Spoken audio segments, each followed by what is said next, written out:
بسم الله الصلاة والسلام على سيدنا محمد وعلى آله وصحبه أجمعين. ازيكم حبايبي حلوين، عاملين ايه؟ يا رب تكونوا بخير. النهارده هنعمل بقى مع بعض بفتيك بطريقة حلوة قوي، خلطة جميلة ومش قشرة، مش هتفك منك ولا اي حاجة. لو عايزين بقى تعرفوا الطريقة بتاعتي وتشوفوا الفيديو للآخر، تشوفوا الفيديو للآخر كده وتشتركوا في القناة لو لسه مش مشتركين، وتفعلوا زر الجرس عشان يوصلكوا كل جديد. كده انا بقى بدأت جبت البفتيك وقعدت ده ادق كده بالشاكوش دوت عليه من الناحيه اللي فيها البروز اللي بتبقى طالعه من الشاكوش كده، وتدق كده بالجامد كده علشان ايه القشره بتاع ده، قصدي اللحمه لو ماسكه وتخينه كده بتعمل منه. وانا بعمل كده الشاكوش اتكسر، فايه برضو مش غلبت يعني، ورحت شايله بقى البتاع كده وقعدت اعمل فيه ادقدق بيها كده لحد بقى ايه ما طريت معايا خالص كده واتفتت واللحم كده داب كده جوه. رحت طلعتها بقى، عملت بقى كل الكميه اللي معايا بالطريقه دي.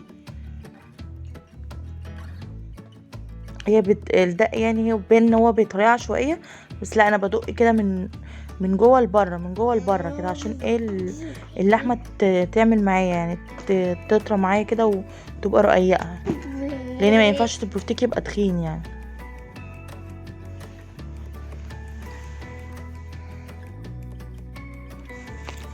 انا بقى عملت كل الكميه اللي معايا كده في كده اسمها ايه دي، وكنت بضرب بصليه كده مطحونه، بصلايه لكل كيلو بفتيك تعملي عليه بصلتين متوسطين كده بس.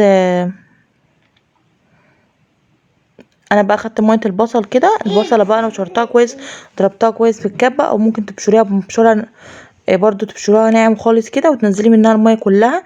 احنا مش عايزين التفل، علشان ايه التفل ده بقى هو اللي بيعمل تبقى العزله بين البفتيك والقشره بتاعته، او اللي هي البيض والحاجات اللي احنا بنعملها عليه. بس كده بقى، دي ميه البصل.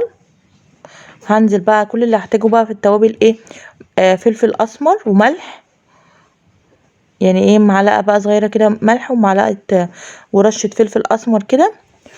والتركه بقى اللي هتخلي بقى طعم البفتيك طعمه حلو، بتحطي بقى ايه ربع معلقه كده توم بودره، وبتحطي عليه بقى خل، علشان الخل ده بيساعد ان البفتيك اللي بيتفتت كده او اللحمه بتاعته تطرى كده وتدوب. معلقه خل كده او معلقتين خل كده حلوين بس كده. بتحطي برضو كاتشب،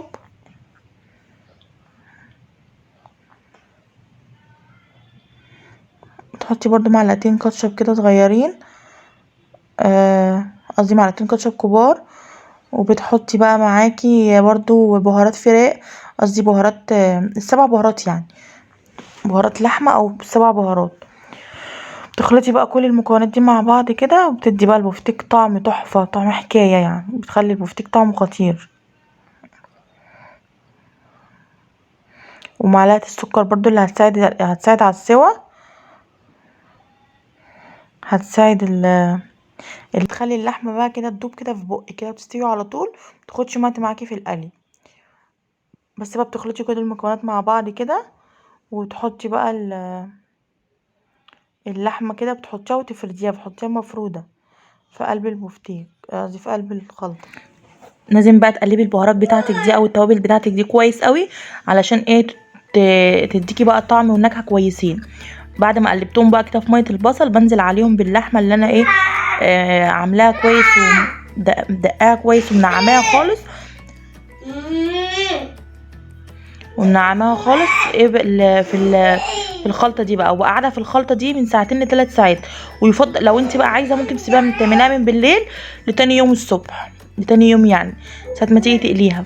بس كده انا بقى كده ايه بخلطها كويس كده في الخلطه، علشان ايه تديكي بقى النكهه زي ما قلت لك مظبوطه وكويسه، والنكهه تديكي نكهه وطعم حلوين. بس انا بقى ايه هسيبها زي ما انا قلت لكم كده ساعتين 3 كده، وبلفها بستريتش لاب ده، واسيبها في التلاجة. بتقعد معاكي في التلاجة من ساعتين ل3، ممكن 12 ساعة لو عايزة من بالليل يعني. بس بقى كده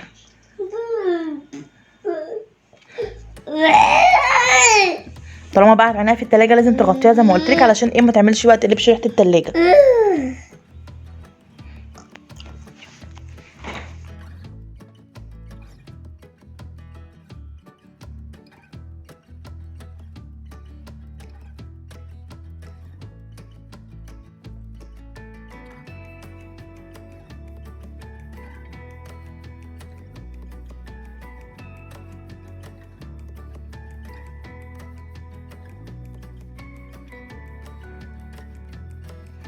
هنا بقى بعد كام ساعه كده جبت طلعت البفتيك من التلاجة وبدات اشتغل فيه بقى. جبت بيضتين ومعايا حطيت عليهم كام معلقه لبن كده، مكترتش كتير يعني. وبتحطي بقى فلفل اسمر وشويه توم بودره بس علشان يدي ايه نكهه حلوه للبفتيك بس بقى. وبتقلبيهم كويس كده بالشوكه وايه. وببتدي بقى اعمل الخلطه بتاعتي، بيض ودقيق وبتاع ده وبقسماط. بيض ودقيق وبقسماط.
كده بقى وانا بعمل البفتيك كده لازم تضغطي عليها علشان الطبقه يعني.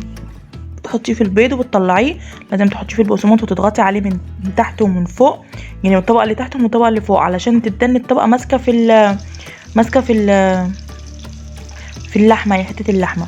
هنا بقى كنت بقلي وهنا بقى كنت خلصت يعني كده في نص القلي يعني. انا بوريكم بقى اهو شكله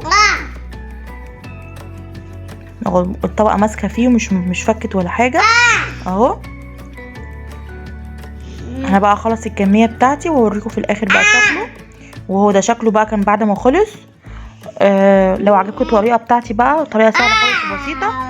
لو عجبتكم بقى تضغطوا لايك للفيديو واشتركوا القناه لو لسه مش مشتركين وتفعلوا زر الجرس عشان يوصل لكم كل جديد. اشوفكم بقى بخير في فيديو جديد ووصفه جديده. يا رب تعجبكم وصفاتي.